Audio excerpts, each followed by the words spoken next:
ఆహా! ఇక కాంగ్రెస్ వాళ్ళు అన్నత పని చేసేటట్టు కొడుతున్నారులా. ఎందుకంటే ఇక మునుపు కేసీఆర్ సారు గిట్లనే చేసిండులా. ఇక సారు ఏం చేసిండంటే ఇగో కాంగ్రెస్లోకెళ్ళి అటు టీడీపీలోకెళ్ళి ఇక మందనంతా గుంజుకొచ్చి బీఆర్ఎస్ పార్టీలో కూర్చోబెట్టి 10 సంవత్సరాలు అయితే రాజ్యం వెళ్ళింది కదా. ఇక సేమ్ టు సేమ్ సీన్ అయితే ఇప్పుడు రిపీట్ అవుతుందనే చెప్పాలి.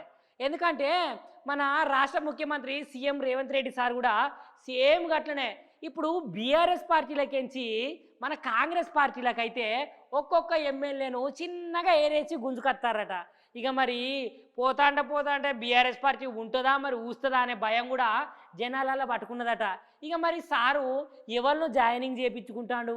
మరి ఇక జాయినింగ్ ముచ్చట ఎక్కడ జరిగింది, ఇక సార్ ఎవరు అనే ముచ్చట ఒకసారి మనం చూద్దామా ఉల్లా.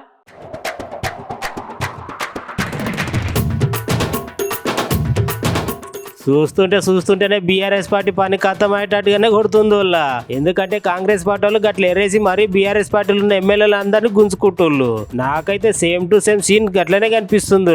ఒకప్పుడైతే కేసీఆర్ సార్ కూడా టీడీపీలోకి వెళ్ళి కాంగ్రెస్ లోకి వెళ్ళి గిట్లనే మందబలం పెరగాలని అందరిని గుంజుకొని వచ్చింది కదా. ఇప్పుడు కూడా CM Revanth Reddy sir KCR sir అనుసరిస్తుండ అనుకుంటా. సార్ కూడా గట్లనే మందబలం ఉన్న కూడా బీఆర్ఎస్ ఎమ్మెల్యేలను మెయిన్ లీడర్లను అందరినీ పార్టీలకు ఆహ్వానిస్తున్నాడు రేవంత్ సారు.